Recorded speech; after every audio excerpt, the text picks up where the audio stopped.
এখনই মরে যান আপনি, সব স্মৃতি শেষ হয়ে যাবে।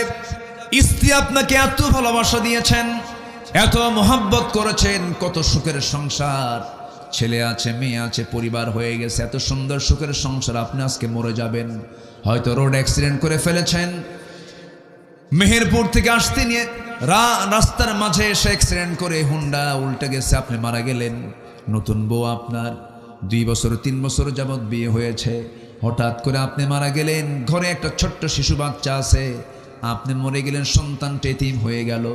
আপনি দুনিয়া থেকে বিদায় হয়েছেন, এই সংবাদ বউয়ের কানে গেছে, সেন্সলেস হয়ে গেল। কয়দিন সেন্সলেস থাকবে?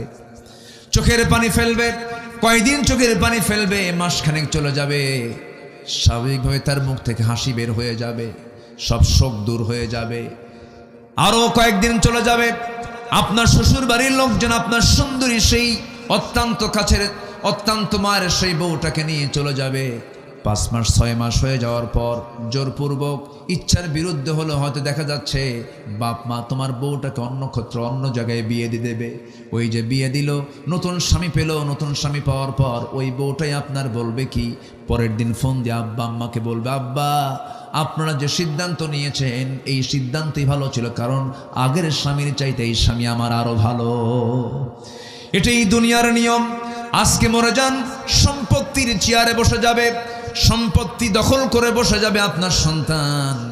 আমার বন্ধুগণ, এই পৃথিবীতে সব আপনাকে ধাক্কা মেরে বের করে দেবে, কিন্তু যিনি আমাকে কখনো ভুলবেন না একটা সেকেন্ডের জন্য, তিনি আমার কে? আসতে বলবেন না, তিনি আমার কে? আল্লাহ বলছেন, বান্দারে তুই আমার দিকে হেঁটে হেঁটে আসবি, আমি তোর দিকে দৌড়ায় দৌড়ায় যাব। তুই আমার দিকে 1 পা আগাবি, আমি তোর দিকে 10 পা আগাবো। বান্দা তুই আমার জন্য চোখের পানি ফেলবি 1 ফোঁটা, আমি তোর জন্য 7টা জাহান্নাম নিভাইয়া দেব। আল্লাহ আমাকে জান্নাত দিতে চান, জান্নাত দেওয়ার জন্য বাহানা খুঁজবেন আল্লাহ রাব্বুল আলামিন।